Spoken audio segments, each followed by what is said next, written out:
3절만, 3절만 한번 함께 봉독하도록 하겠습니다.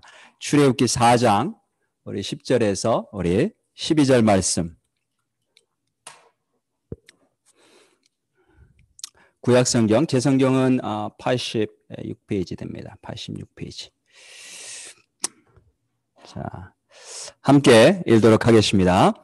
모세가 여호와께 아뢰되 오 주여, 나는 본래 말을 잘하지 못하는 자니이다. 주께서 주의 종에게 명령하신 후에도 역시 그러하니 나는 입이 뻣뻣하고 혀가 둔한 자니이다. 여호와께서 그에게 이르시되 누가 사람의 입을 지었느냐? 누가 말 못하는 자나 못 듣는 자나 눈 밝은 자나 맹인이 되게 하였느냐? 나 여호와가 아니냐? 이제 가라. 내가 내 입과 함께 있어서 할 말을 가르치리라. 아멘. 앉으시기 바라겠습니다. 제가 오늘 드려진 물질 위해서 또 오늘 함께 또 말씀 듣기 위해서 한 번 더 기도하도록 하겠습니다. 하나님 감사합니다. 오늘 이렇게 주님 앞에 나올 때에 하나님의 은혜를 기억하고 주님 빈손으로 나오지 않고 예배드리면서 물질을 드리며 하나님이 우리에게 얼마나 풍성하신 은혜를 지난 한 주간도 베풀어 주셨는지 고백할 수 있도록 인도하시니 감사합니다. 이 물질을 받으시고 하나님 축복하시고 주님 나라 위하여 주님이 친히 귀하게 사용하여 주시기를 원합니다. 물질을 드린 그 손길과 그 마음을 주님께서 아십니다. 축복하시고 채워주시고 하나님과 동행하는 기쁨 있게 도와주옵소서. 어떤 상황과 형편일지라도 주님께서 함께 하심으로 말미암아 풍성한 은혜를 날마다 누리는 복된 인생 될 수 있도록 하나님 축복하시기를 원합니다. 이제 주의 말씀 듣기를 원합니다. 하나님께서 입이 뻣뻣한 부족한 종을 세우셨는데 하나님이 친히 말씀하시기 위해 세우신 줄로 믿습니다. 이 시간 부족한 종을 사용하셔서 하나님 말씀하시고 당신의 사랑하는 백성들에게 정말 생명이 되는 말씀, 생수와 같은 말씀이 증거되고 영혼들이 다시 살아나며 새 힘을 얻고 주님과 다시 연합하는 말씀 안에서 하나가 되는 복된 시간 될 수 있도록 축복하여 주옵소서. 예수님의 이름으로 기도드렸습니다. 아멘. 반갑습니다. 제가 엊그저께 금요일 날 두 번째 백신을 맞았어요. 금요일 날 맞았는데 그날은 괜찮더라고요. 근데 이제 어제 토요일 점심 때부터 살살 몸살 기운이 올라오면서 몸이 쓰시기 시작하는 거예요. 근데 이제 한편으로는 굉장히 신기했어요. 이게 그 말로만 듣던 그 백신 부작용이구나. 그래서 타이레놀을 먹어도 되는데 한번 견뎌보고 한번 맛 좀 보려고 제가 그렇게 안 먹고 견뎠고요. 동시에 살짝 좀 자존심이 상하더라고요. 어떤 분들은 코비드-19에 직접 감염돼도 아무런 증세 없이 지나가는 분들이 많은데 저는 그 백신 맞고 이 몸이 아프니까 약간 좀 자존심이 약간 좀 상했어요. 근데 오후에 제가 이제 설교 준비를 해야 되는데 계속 누워있게 되는 거예요. 그래서 이제 처음에 좀 걱정이 됐는데 오히려 누워있으니까 기도를 많이 하게 됐어요. 기도를 많이 하게 되고 본문을 더 많이 묵상하게 되고 하나님이 주시려고 하는 메시지가 뭘까? 그리고 내일 또 예배를 위해서 또 내일 우리 미국 교회 만나서 또 이런 회의도 하는데 하나님 은혜 달라고 오히려 묵상도 많이 하고 기도도 많이 하는 아마 아프지 않았으면 그렇게 깊이 묵상하고 기도할 시간이 아마 없었을지 모르겠어요. 그래서 그런 시간 아주 좋은 시간을 보냈습니다. 그래서 우리가 어려움이 있다고 꼭 나쁜 것만은 아니에요. 그 힘든 가운데에서도 하나님이 주시는 놀라운 영적인 유익이 있다고 하는 사실을 우리가 늘 언제나 기억하실 수 있기를 바랍니다. 오늘 우리 모세에 대해서 함께 말씀을 나누려고 하는데 모세 인생에 대해서 모세 인생을 통해서 하나님이 역사하신 것. 이 모세를 보면 롤러코스터 같은 인생을 살았던 사람이에요. 롤러코스터 혹시 아세요? 그 애들 놀이공원에 가면 그 기차 막 타는데 하늘로 막 올라갔다가 뚝 떨어지는 거 있죠? 이 떨어질 때 이 각도가 높을수록 90도, 그죠? 90도 이 각도가 높을수록 이게 또 애들은 이게 흥미진진한 짜릿한 그런 롤러코스터예요. 높이 올라갔다 뚝 떨어지는. 모세가 그런 인생을 살았어요. 롤러코스터 같은 인생을. 한없이 올라갔다가 뚝 떨어졌는데 뚝 떨어져서 아주 오랫동안 깊은 골짜기를 지나가게 됩니다. 그 깊은 골짜기에 있는 가운데에 하나님을 만나죠. 그리고 하나님을 만나고 나서 아주 존귀하게 쓰임을 받은 그런 인물이 모세예요. 하나님께서 이스라엘 백성을 이집트 노예에서 구원하실 때 이 모세를 사용하셨습니다. 하나님께서 당신의 뜻을 이루실 때 꼭 사람을 사용하세요. 오늘날도 이제 사람을 사용하시는데 이게 다른 사람이 아니고 나를 사용하시기 원하세요. 그런데 모세를 보니까 또 성경의 여러 인물들을 보니까 사용을 하시는데 그냥 사용하시지는 않으세요.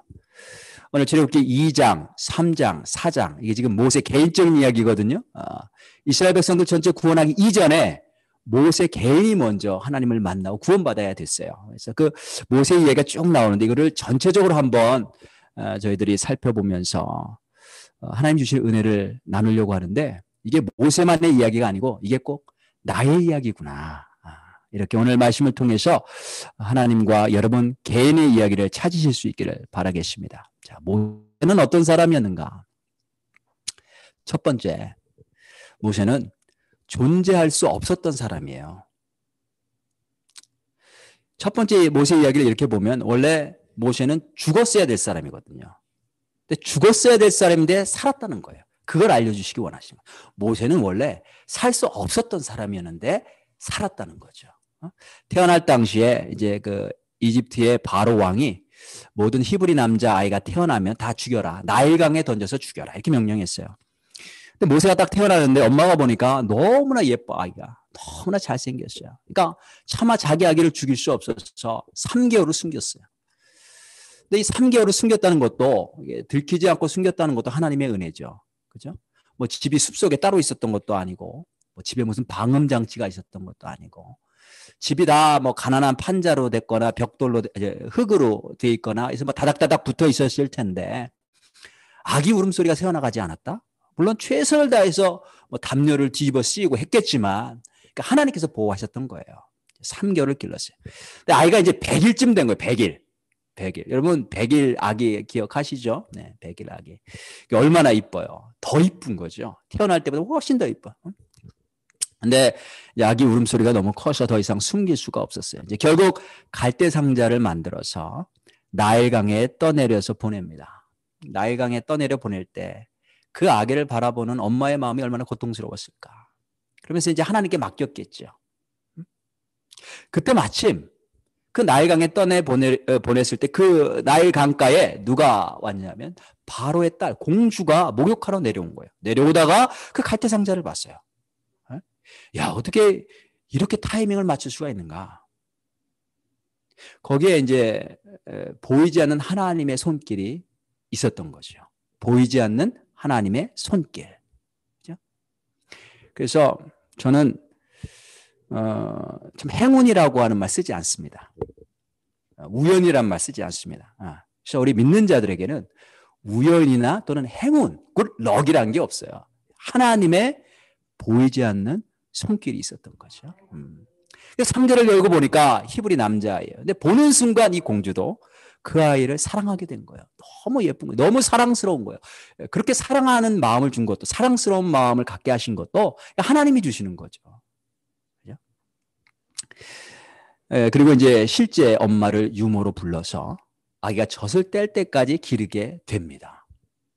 아마 젖을 최대한 늦춰서 늦게 떼지 않았을까. 제가 아는 어떤 분은 늦둥이가 생긴 거예요. 너무 나이가 늦게 아이를 베게 되니까 처음에는 이 아이를 떼려고 막 높은 데서 뛰어내리기도 하고 그랬대요. 근데 아이가 안 떨어지더래. 근데 아기를 딱 낳고 보니까 너무 예쁜 남자아이인 거예요. 너무너무 예뻐가지고 애를 젖을 먹이는데 5살 때까지 젖을 먹였대. 너무 예쁘니까 떼어놓기 싫어서. 아마 그런 심정이 아니었을까. 근데 아기는 그렇게 자라서 애굽의 왕자가 됩니다. 그리고 그 이름을 뭐라고 불렀어요? 모세라 불렀는데 그 뜻이 뭐예요? 물에서 건져내었다. 이게 무슨 말이에요? 물에서 건져내었다. 원래는 존재할 수 없었던 사람이라는 거예요.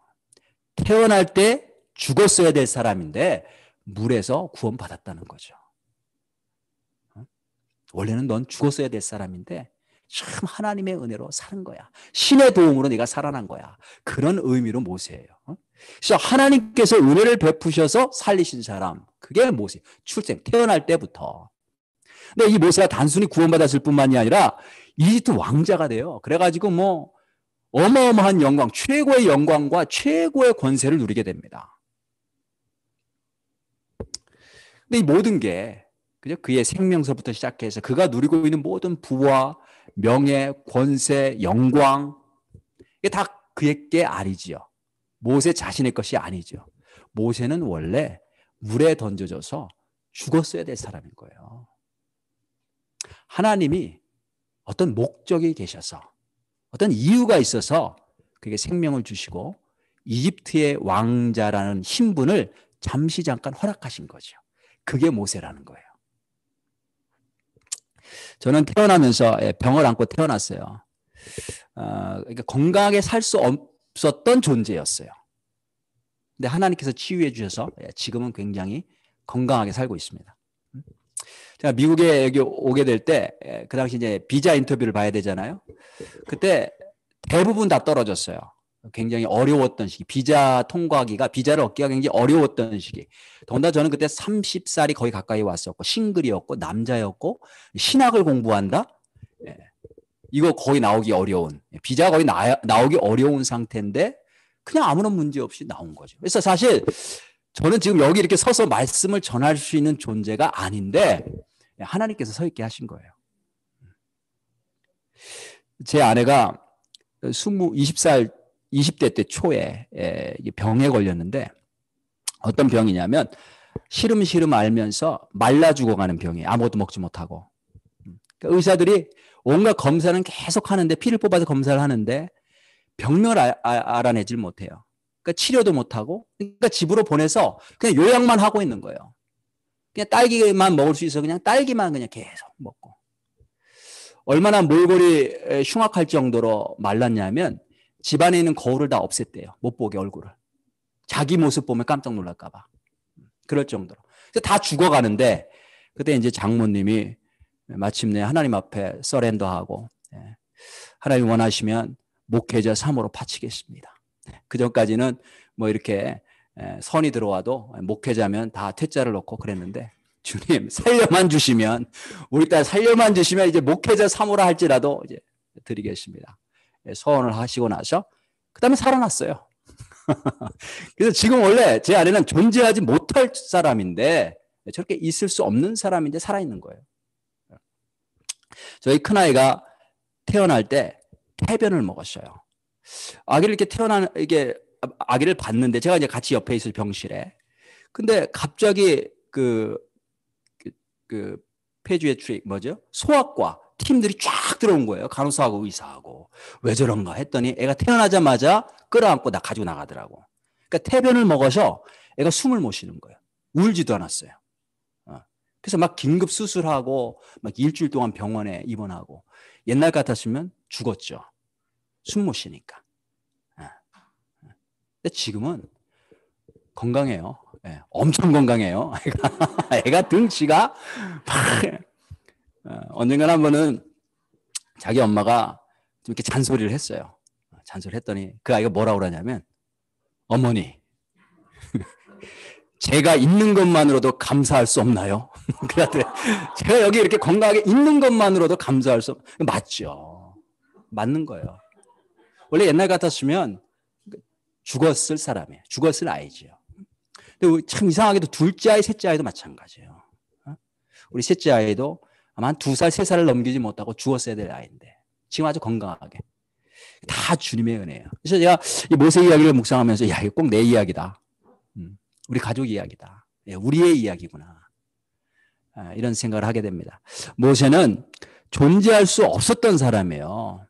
근데 하나님께서 살리시고 애국 왕자가 되게 하시고 존귀한 인생이 되게 하세요. 근데 왜 이렇게 하게 하셨냐? 그냥 그렇게 만족하고 그렇게 누리면서 끝내라고 하신 게 아니고 하나님의 특별한 목적이 있으셨던 거죠. 그를 향한 특별한 목적. 모세뿐만이 아니고 우리 각 사람의 인생을 향해서도 저는 마찬가지라고 믿습니다. 실제로 우리 성도님들 이야기를 들어보면 사고나 병으로 죽었다가 살아나신 분들이 꽤 여러 분 되세요. 아, 그때 죽었을 수도 있었는데 하나님이 살려주셨다는 거죠. 그리고 그런 분들 아니라 할지라도 우리 모두는 성경에서 뭐라고 말씀하시냐면 우리 모두는 이미 영적으로 죄와 허물로 말미암아 이미 죽었던 자들이다. 이미 죽었던 자들이다. 이렇게 우리가 살아서 영적으로 하나님을 알고 예배드리고 이렇게 할 수 없었던 사람이라는 거예요. 그런데 예수님께서 당신의 생명을 아낌없이 내어주심으로 말미암아 우리를 죽음의 강에서 건져내신 거죠. 모세를 나의 강에서 건져내셨던 것처럼 우리를 죽음의 강에서 건져내셨어요. 그래서 우리가 다 사실은 모세와 같은 존재, 하나님의 은혜로 살아있는 거예요. 자, 모세 첫 번째 이야기, 첫 번째 장면의 그 메시지는 뭐냐면 원래 존재할 수 없는 사람인데, 살 수 없는 사람인데 이렇게 살게 하셨다. 왜요? 목적이 있어서. 두 번째 이야기를 이렇게 보면 모세는 또 어떤 사람이냐? 모세는 한없이 높아져 있던 사람이에요. 한없이 높아져 있던 사람이다. 하나님께서 모세를 이집트 왕자가 되게 하셨는데 왜 그렇게 하셨을까? 그냥 농부에 의해서 지나가는 농부에 의해서 구해 주실 수도 있었어요. 그죠? 농부의 손에. 근데 학자들은 이제 이렇게 이야기를 하죠. 이렇게 이제 해석을 합니다. 모세가 이제 애굽 왕자로서 굉장히 그 당시 최고의 교육을 받죠. 최고의 교육을 받습니다. 그래서 나중에 이스라엘 백성들을 이끌고 나라를 세울 수 있는 리더십을 그때 배웠다. 그리고 나중에 하나님부터 율법을 받고 그것을 기록하고 가르칠 수 있는 그런 능력을 그때 얻었다. 학자들은 그렇게 이제 설명을 하는데, 근데 다윗을 한번 생각해 보세요.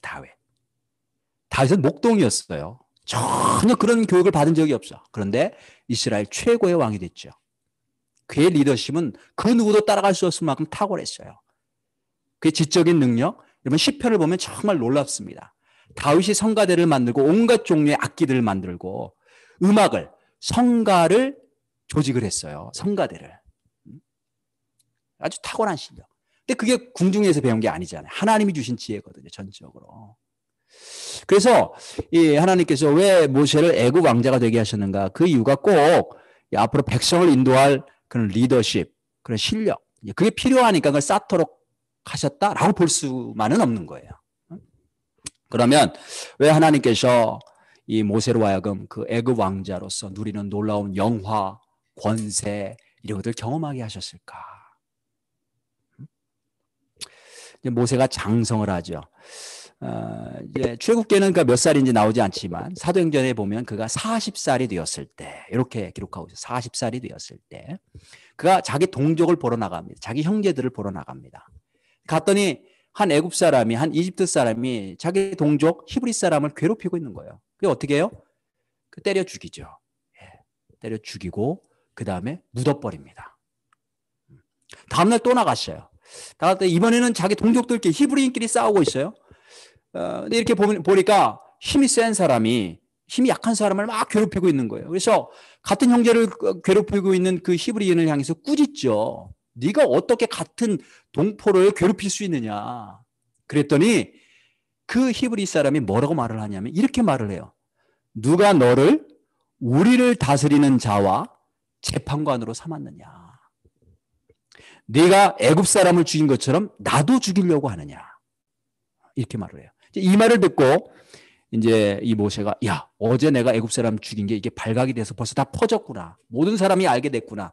이게 바로에게까지 들어가면 틀림없이 나를 반역자로 몰아 나를 죽이겠다고 하겠구나 하고 미리 알고 미디안으로 도망을 가게 됩니다.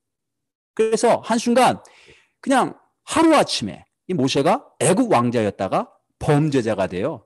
도망자가 돼버립니다. 그냥 추락합니다. 롤러코스터 올라갔다가 뚝 떨어지는 경험을 하게 됩니다. 근데 이 두 번째 모세에 대한 이야기에서 우리가 이 히브리 사람이 한 말을 한번 주목해 볼 필요가 있어요. 모세를 향해서 누가 너를 우리를 다스리는 자, 재판관으로 삼았느냐? 이런단 말이에요. 이렇게 달래들어요. 이게 무슨 의미냐면 모세가 자기를 대할 때 이 히브리 사람이 그렇게 느꼈다는 거죠. 우리를 다스리는 자, 재판관처럼 행동하는 듯한 태도와 그런 모습을 느꼈다는 거예요. 그걸 표현한 거예요.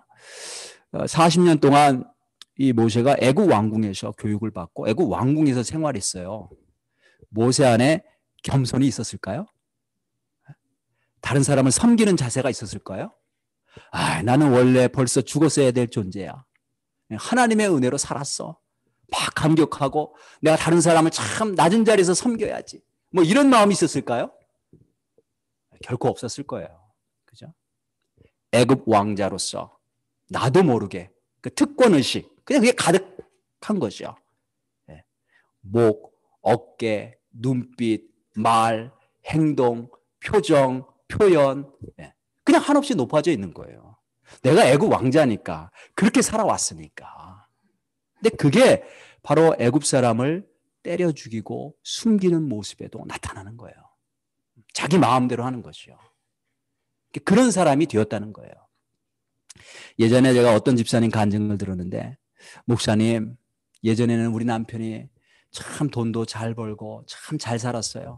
그래서 저는 그냥 제 마음대로 뭐 사고 싶으면 마음대로 사고, 마음대로 말하고, 마음대로 행동하고, 그렇게 마음대로 살았는데, 그러다 어느 날 큰 어려움을 겪은 거죠.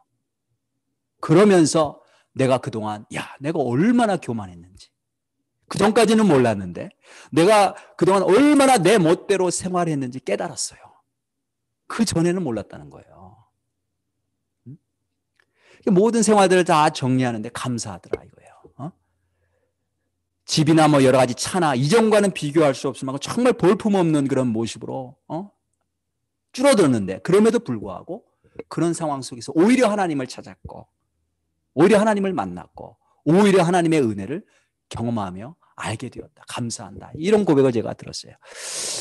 모세를 보면 모세에 굉장히 귀한 그런 어떤 성향이 있습니다. 그게 뭐냐면, 억울한 사람을 보면 가만히 있을 수 없어요. 반드시 도와줘야 돼. 돕고 싶은 마음이 있고 그거를 행동으로 실천해요. 바로 그냥 실천합니다. 먼저 주먹이 나가서 문제지 바로 실천해. 그냥 주먹이 팍 나가 그냥. 나쁜 놈들 보면 돕는데 그걸 자기 힘으로, 자기 판단으로, 자기 감정을 따라서 거침없이 그걸 했던 사람이에요. 교만했으니까. 충분히 이해가 되죠. 40년 동안 그가 살아온 배경이, 환경이 왕자로 살은 거예요. 모든 사람이 다 높여줘, 그 사람을. 최고의 교육을 받았어요. 그러니까 뭐 판단력이라든지 심지어 무예도 뛰어났던 것 같아요. 여러분, 내가 그 모세와 같은 그런 상황이었으면 어떤 사람이 됐겠어요? 마찬가지죠. 태어났는데 내가 천재야. 똑똑해. 뭐 최고의 학교를 나왔어.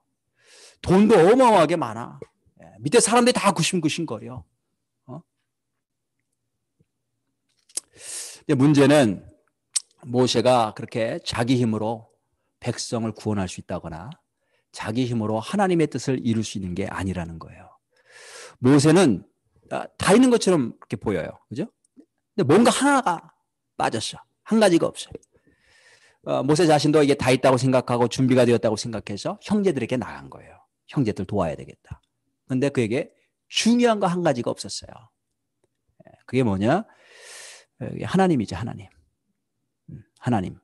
하나님을 경외하는, 하나님을 의뢰하는 믿음이 없었던 거예요. 오늘 전체 메시지가 뭐냐면 이거예요.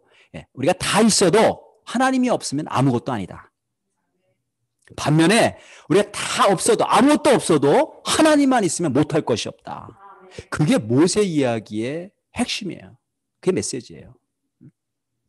그래서 그를 모세로 하고 아주 철저하게 깨달아 알게 하시려고 이집트 왕자 생활을 40년 동안 허락하셨어요. 가장 높이 올리시고 나중에 떨어지게 하시죠.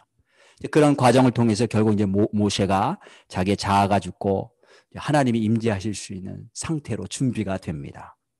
근데 그렇게 준비될 때까지 몇 년이 걸려요? 또 40년 또 걸리는 거예요. 40년이 걸려요. 저를 이렇게 보면, 제 인생을 되돌아보면요, 하나님이 언제나 잘 되게 하셨어요. 참 죄송한 말씀인데, 제가 한국에서 이렇게 대학원 다닐 때도 들어갈 땐 별 볼 일 없었는데, 아무도 알아주는 사람이 없었는데, 졸업할 때는 최고의 영광을 주셨어요. 군대 들어가서도 저 뭐 이렇게 소위로 들어가는데 얼마나 하나님께서 높여주셨으면 저보다 계급이 높은 선배 장교들이 저에게 요자를 붙였어요. 요자. 예, 반말을 못하고. 예, 계급 사회자는 군대래. 근데 이소희 그랬어요? 이렇게. 예? 요자를 붙였다니까요. 유학 생활할 때도 항상 하나님께서 왜 그렇게 하셨는지 모르겠지만 항상 잘 되게 하셨어요. 그래서 심지어는 제가 졸업할 때 제가 학교에 신청한 적이 없는데 학교에서 전화가 와서 한 학기 가르쳐 줄 수 없냐고 요청할 정도였어요. 그러니까 이게 그런 일이 있나? 지금 되돌아보면 정말 하나님이 하신 거거든요. 근데 그렇다고 해서 제가 그거를 막 뭐 자랑스러워하거나 누구에 가서 막 자랑하거나 한 적이 없거든요. 근데 그럼에도 불구하고 지금 제가 이렇게 되돌아보면 그때 내 모습이 어떠했을까를 생각해 보는 거예요. 저는 그때 제가 교만하다고 생각하거나 뭐 우쭐하다고 생각하거나 뭐 자랑하는 사람이라고 전혀 생각해 본 적이 없어요. 그런데 하나님이 보실 때는 그런 과정들을 겪다 보니까 나도 모르게 한없이 교만해져 있는 거예요. 아마 사람들 보기에도 그랬지 않았을까 싶어요. 자아가 강하고 내가 강한 거야. 그리고 하나님에 대한 이해가 부족하고.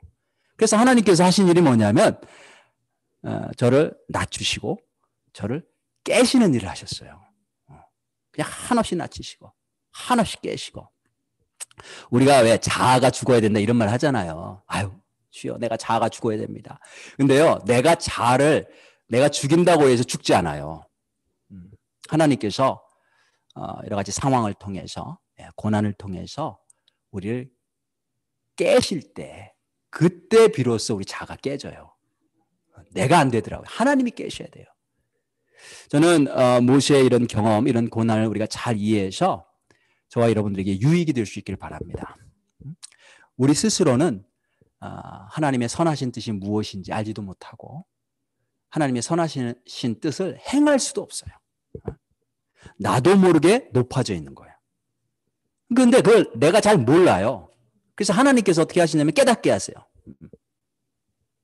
고난과 아픔을 통해서 나를 낮추실 때가 있어요. 그때 우리가 하나님 손에 맡겨서 깨지도록 그렇게 맡겨야 돼요. 어떤 분들은 안 깨지려고 버티시는 분들이 있어요. 그러면 깨지지 않고 하나님께서 깨지라고 허락하셨는데 안 깨져. 계속 버티시는 거죠. 그러면 계속 힘만 들고 고생만 해요. 그러니까 하나님께서 깨실 때는 그냥 깨져야 돼요. 주님 나를 깨시옵소서. 이번 기회에 그냥 박사 깨십시오.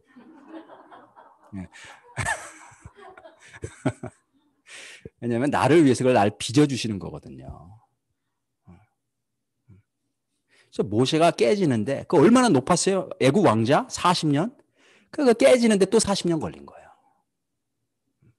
그리고 완전히 그렇게 깨졌을 때 진정 하나님의 사람으로 다시 태어날 수 있었던 거죠. 그래서 모세는 어떤 사람이었느냐? 한없이 높았던 사람. 야, 그것도 꼭 내 얘기 같아. 꼭 내 얘기 같아. 마지막으로 하나님께서 오늘 말씀을 통해서 모세가 어떤 사람이었는가? 모세 가시덤불과 같은 그런 인생이었는데 가시떨기 같은 인생, 떨기나무 같은 인생. 그런데 그런 인생을 통해 하나님의 거룩한 불을 나타내었던 사람이다. 오랜 세월이 지나서 모세가 80이 되었을 때에 양떼를 이끌고 어느 날처럼 여느 때처럼 이렇게 풀을 먹이면서 광야를 돌고 있는데 어디 풀이 있나 찾아서 헤매고 있는데 호렙산 광야에서 신기한 경험을 합니다. 그게 뭐냐면 떨기나무. 그러니까 덤불이에요, 덤불. 이렇게 사막에 가면 덤불 이렇게 메마른 덤불 있죠, 볼품없는 덤불. 거기에 불이 붙었어요. 근데 불이 붙었는데 그 덤불이 타지 않는 거예요. 덤불에 불이 붙었으면 이게 새까맣게 타면서 곧 사그러져야 되잖아요. 다 탔으니까. 그렇게 하지 않고 덤불은 멀쩡하게 있는데 거기서 불이 활활 타오르는 거죠. 그걸 본 거예요. 그러면서 모세가 이거 참 신기하다. 그런 광경은 내가 처음 본다. 이게 도대체 어떻게 된 일인지 내가 한번 가까이 가서 보리라. 이렇게 하고 가까이 가죠. 그러니까 모세로서는 이게 처음 보는 광경인 거예요. 전에도 경험한 적이 없고 아무리 머리로 생각해도 이게 설명이 안 되고 이해가 안 되는 상황을 보게 된 거예요. 저와 여러분들의 삶에 이런 경험이 있기를 바랍니다. 도저히 머리로 이해가 안 되고 설명할 수 없는 그런 하나님의 역사. 하나님의 역사. 이 떨기나무에 이제 불이 붙었는데 떨기나무는 모세를 상징해요. 그 모세. 자기 모습을 보는 거예요. 모세, 떨기나무. 그러니까 아주 보잘것이었고 아무것도 할 수 없는 상태. 40년 동안 광야에서 그냥 양만 치다가 보니까 완전히 뭐 자존감이라고는 완전히 다 낮아졌고 나는 이제 아무것도 아니구나. 완전히 팍싹 완전히 다 깨진 그런 상태죠. 그런 그에게 하나님이 찾아오셨어요. 참 하나님 이렇게 보면 참 겸손하신 분이세요. 그 높고 높으신 분이 떨기나무같이 아무것도 아닌 보잘것없는 존재를 만나시기 위해서 그 광야로 당신 자신을 낮추셨어. 나를 만나시기 위해 참 그 보잘것없는 자리로 하나님이 친히 내려오신 거예요. 하나님께서 모세가 이집트 왕자 막 푸르고 힘 있는 나무일 때는 그때는 찾아오시지 않으세요. 사용 안 하세요. 왜냐하면 뭘 이루면 자기 힘으로 했다고 하니까. 근데 모세가 떨기나무 그 덤불이 되었을 때 하나님이 임하시는데 불로 역사하시는 거죠. 그때 비로소 불로 역사하시는 거예요. 이 마지막 장면에서 핵심은 뭐냐면요. 하나님이 그 덤불이었던 모세, 아무것도 아닌 정말 메마른 광야에서 누구도 보지 않는 볼품없는 그런 모세에게 하나님이 찾아오시는데 그 덤불을 태우시지 않는다는 거예요. 그게 핵심이에요. 태우시지 않는다. 그러니까 뭐냐면 모세를 소모시켜서 사용하시는데 모세를 소모시켜서 역사하시지 않는다는 거예요. 모세를 통해서는 역사하시죠. 근데 모세의 것을 막 이렇게 소진시켜서 역사하시지 않는다는 거예요. 그래서 우리가 주님의 일을 막 할 때에 막 섬기고 봉사할 때요. 지치거나 힘들면 안 돼요. 내가 지치고 힘들다. 탈진이 됐다. 그럼 뭘 의미해요? 내 힘으로 하려고 해서 그런 거구나. 하나님은 그렇게 역사하시지 않는다는 거죠. 하나님이 내 힘을 사용해서 하시려고 하셨다면 모세가 가장 힘이 있었을 때 오셨어야 되죠. 근데 그가 덤불이었을 때 오셨단 말이에요. 그리고 불로 역사하시는데 그 덤불을 태우시지 않아요. 모세를 소진시켜서 역사하시는 게 아니라는 거예요. 하나님은 일을 하실 때 나를 소모시키셔서 일하시지 않습니다. 하나님이 친히 하시죠. 친히. 그래서 이게 신기한 삶인 거예요. 신기하다. 어떻게 저런 일이 있지? 이게 신기한 거예요. 저 사람이 어떻게 저런 일을 하지? 야, 하나님이 어떻게 저런 사람을 통해 저렇게 역사를 하시지? 하나님이 어떻게 나 같은 이런 사람, 나를 통해서 이런 역사들을 이루시지? 놀라운 거죠. 신기한 삶. 내 힘으로 사는 삶이 아니고 하나님의 불이 임해서 역사하시는 삶. 이런 삶을 우리가 살아야 될 줄로 믿습니다. 야, 어떻게 나 같은 자를 통해서 저런 생명에게 복음을 전하고 저분이 하나님을 알고 나를 통해서 삶이 변화가 되고 야, 정말 놀랍다, 신기하다.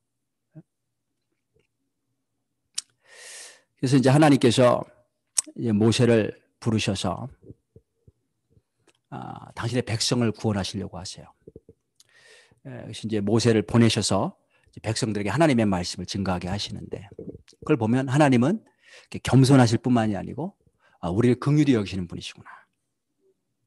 그들이 부르짖는 소리를 들었고 내 백성이 부르짖는 소리를 들었고 그들이 억압받는 것을 보았다. 이렇게 말씀하세요. 그래서 그들을 불쌍히 여기셔서 내가 너를 보낸다. 구원하라고. 그러니까 하나님은 우리를 불쌍히 여기시고 구원하시기 원하시는 그런 주님. 그렇게 하기 위해서 이제 모세를 부르셨는데 모세가 이제 거절을 합니다. 거절을 하는데 몇 번이나 거절해요? 몇 번? 5번. 야, 대단합니다. 우리 교회 수준이. 대단합니다. 5번. 이거 쉽지 않아요? 알아맞추는 거. 5번. 우리 성전에서 맞추셨습니다. 5번. 5번 거절하는데, 뭐, 이런 이유, 저런 이유, 이런 핑계, 저런 핑계를 대는데, 크게 3가지예요. 하나는 뭐냐면, 나는 자격이 안 된다는 거예요. 내가 누구길래 그 백성들을 인도해 냅니까? 나는 자격이 안 됩니다. 2번째는, 나를 보내시려고 하시는 당신은 도대체 누구십니까? 이거예요. 이제 백성이 누가 나를 보냈냐고 하면 내가 뭐라고 답변할까요? 이렇게 이제 묻는데 그게 뭐냐면 당신이 정말 그런 능력이 있으십니까? 나를 보내서 나 같은 사람을 통해서 백성들을 인도해낼 그런 능력이 있으십니까? 당신이 내 인생, 백성들의 인생을 책임지실 수 있으십니까? 당신이 누구시길래? 이런 질문이에요. 세 번째는 뭐냐면요. 이 백성들이 누군지 아세요? 이 백성들 안 믿을 거예요. 당해봤잖아요. 모세는 당해서 자기 백성들 때문에 추락을 했잖아요. 안 따를 거예요. 안 믿을 거예요. 우리가 하나님이 우리를 부르실 때 거절할 때가 있어요. 자꾸 미루고 순종 안 하고 따르지 않을 때 대부분 이 세 가지 이유예요. 아유, 내가 뭐 나 같은 사람이 할 수 있겠어요? 아, 힘들어서 못해요. 내 힘으로 안 되는 거예요. 어려워서 안 됩니다. 나는 못합니다. 두 번째는 하나님이 내가 이렇게 하면 정말 책임지실까? 하나님을 믿지 못하는 거죠. 그 다음에 세 번째는 사람들. 내가 그 사람들 이렇게 섬기는데 그게 헌신할 가치가 되나? 또는 사람들에서 심하게 대인 경험이 있으신 분들, 상처가 있으신 분들. 이렇게 이제 반대하고 거절할 때에 하나님이 모세에게 아주 친절하게 답변하세요. 그때마다 답변하시고 그때마다 답변하시고. 그래도 모세가 거절합니다. 거절하는 가장 큰 이유가 뭐냐면 그 중에 세 가지 이유 가운데서 가장 큰 이유가 뭐냐면 나는 능력이 안 된다는 거예요. 그래서 네 번째, 다섯 번째 거절할 때 반복해서 거절하는 이유가 뭐냐면 나는 안 됩니다. 다른 사람 보내세요. 능력이 되는 사람 보내세요. 처음에는 젊을 때는 자신만만했던 모세가 이제는 자기 자신의 무능력을 철저하게 인정하는 그런 사람이 됐어요. 자, 오늘 본문 10절 한번 읽어보겠습니다. 10절 보니까 모세가 여호와께 아뢰되 오 주여 나는 본래 말을 잘하지 못하는 자니이다. 주께서 주의 종에게 명령하신 후에도 역시 그러하니 나는 입이 뻣뻣하고 혀가 둔한 자니이다. 백성을 인도하고 리더가 되려면 기본적으로 말을 잘해야 돼요. 뭐 이렇게 동작으로 인도할 수는 없잖아요. 말을 해야 되잖아요. 말을. 근데 말을 해서 백성들을 설득시킬 수 있는 능력이 있어야 되는데 모세는 치명적인 약점이 있었어요. 원래 원어를 보면 저는 어제도 말을 못했고 그제도 말을 못했습니다. 그게 뭐냐면 원래부터 말을 못하는 사람이었습니다. 태어날 때부터. 이런 뜻이에요. 태어날 때부터. 그걸 본인도 알고 하나님도 알아요. 근데 왜 하나님은 이렇게 리더로서 치명적인 약점이 있는 말 못하는 모세를 선택하셨을까요?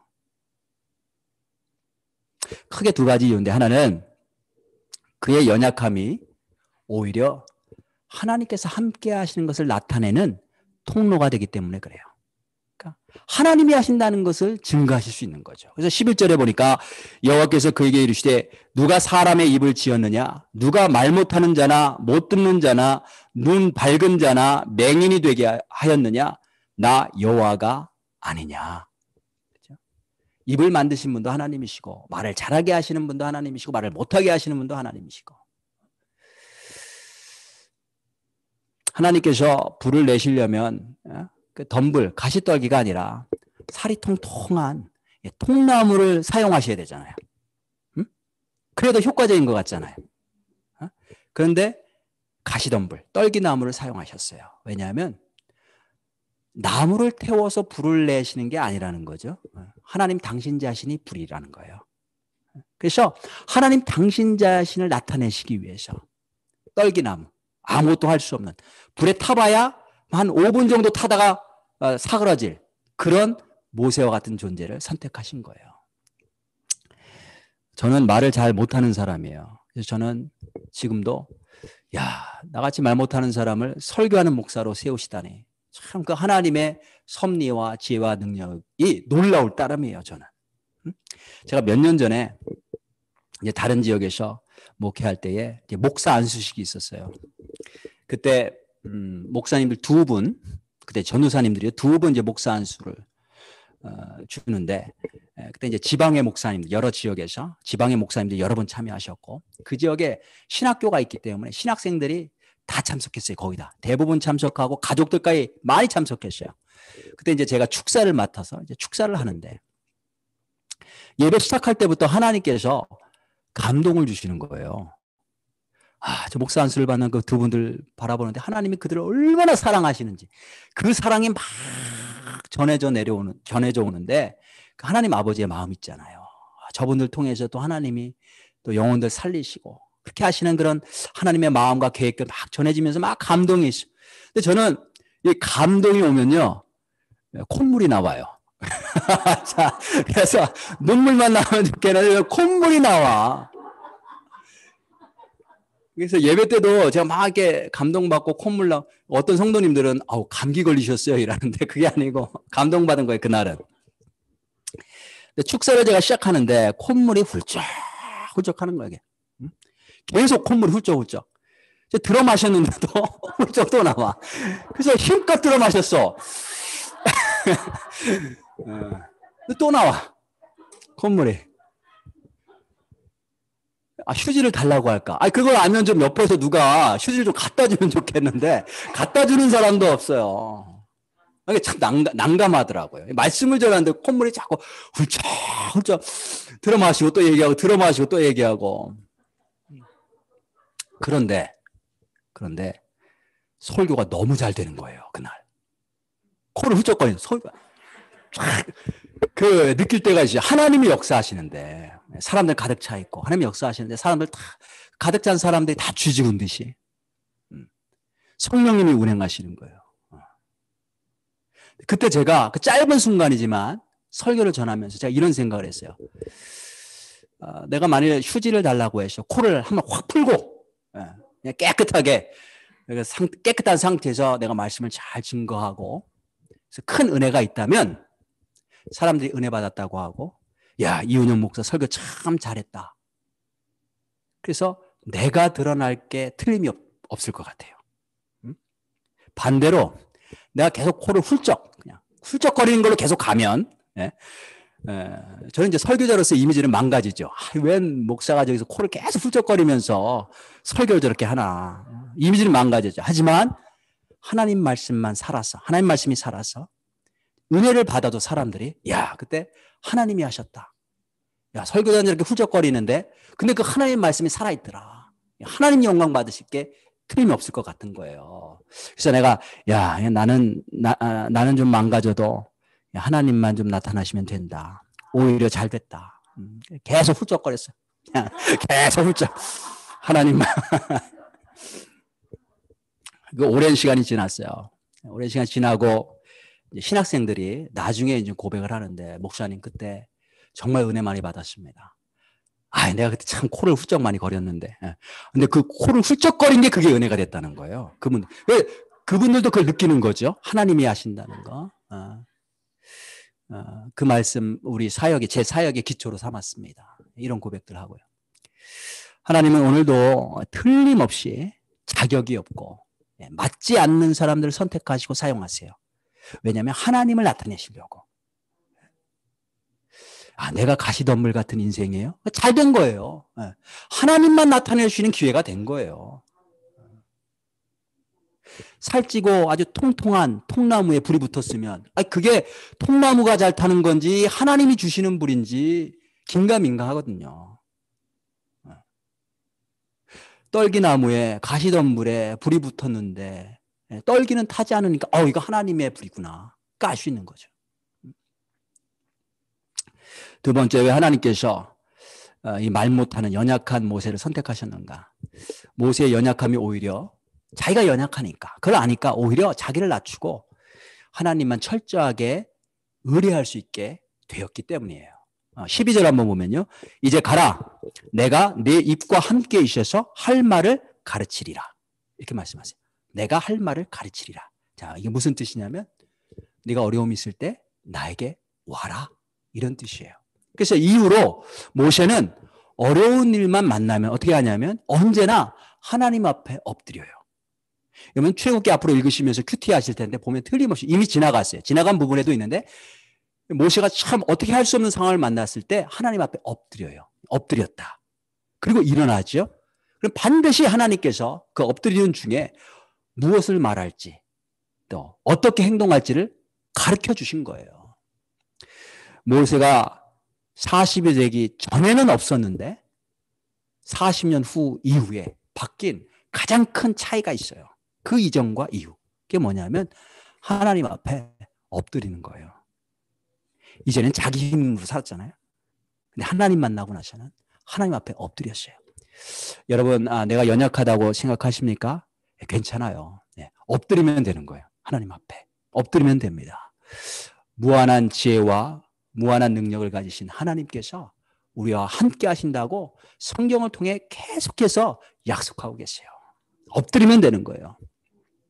결국 이 가시덤불 떨기나무였던 모세가 200만 명이 넘는 이스라엘 백성들을 해방하고 이끄는 위대한 지도자가 됩니다. 그 비결이 어디 있느냐?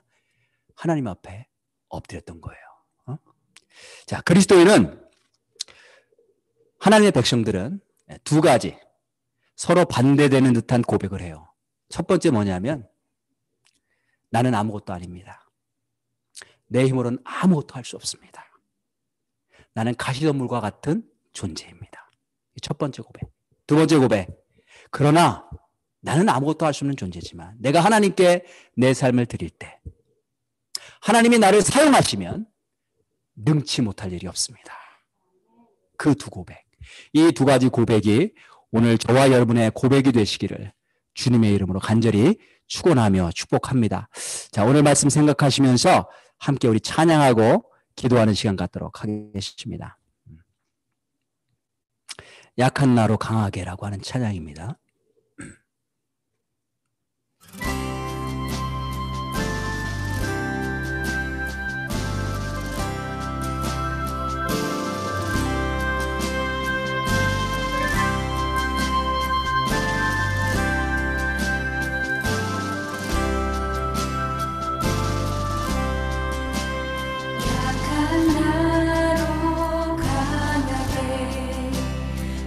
가난한 날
아멘. 자, 우리 함께 오늘 말씀 생각하면서 기도하도록 하겠습니다. 하나님, 오늘 말씀을 통해서 다시 한번 하나님을 찾게 하시니 감사합니다.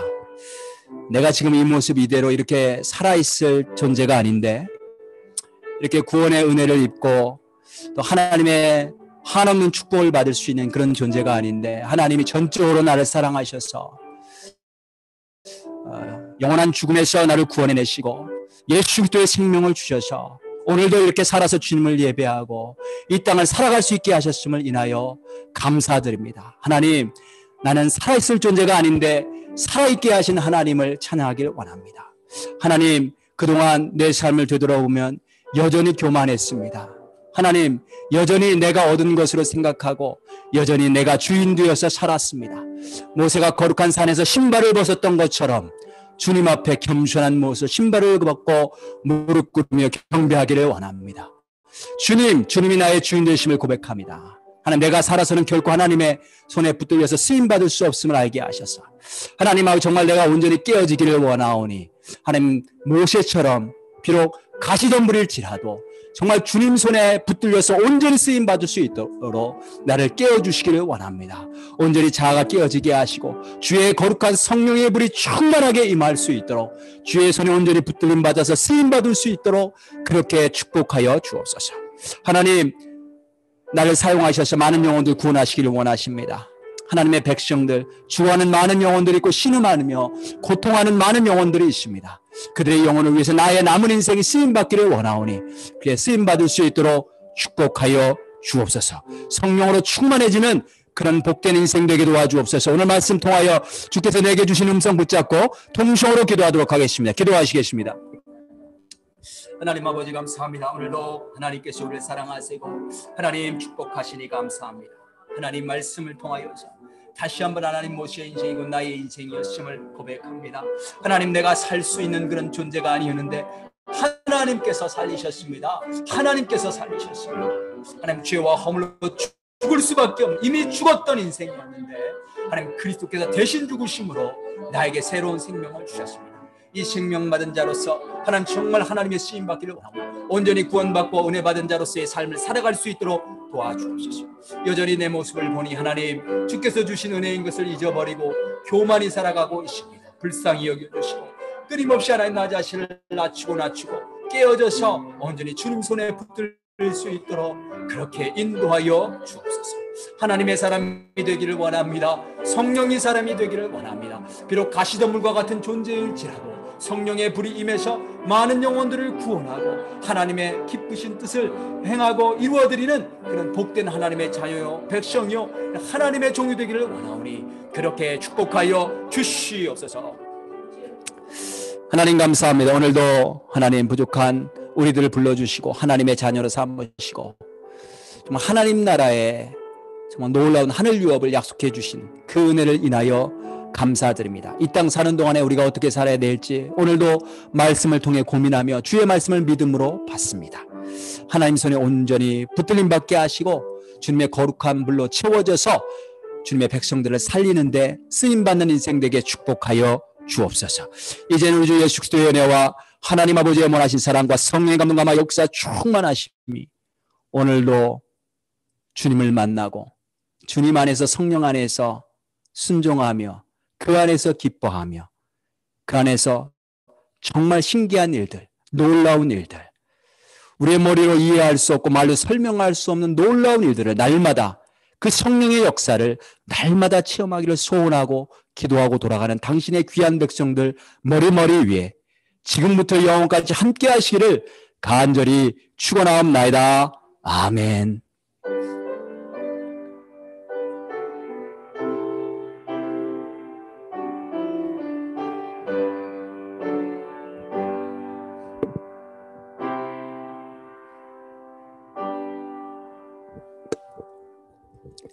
자, 아멘. 자, 오늘 예배 마쳤습니다. 우리 서로 마이크 좀 켜시고, 좀 인사하고, 이렇게 헤어졌으면 좋겠습니다. 반갑습니다. 감사합니다. 네, 오늘도 좋은 하루 되세요. 건강하세요. 좋은 하루 되세요. 건강하세요. 감사합니다. 좋은 하루 되세요. 감사합니다. 네, 감사합니다. 감사합니다. 수고하셨어요. 승리자매 행복한 주일 되세요. 네, 들어가세요. 감사합니다. 수고하셨어요. 좋은 하루 되시고, 네, 말승해. 바이바이. 잘 지내고요. 미숙 씨는 잘 지내세요. 네, 감사합니다. 성혜지 자매님도. 네, 안녕히 계세요.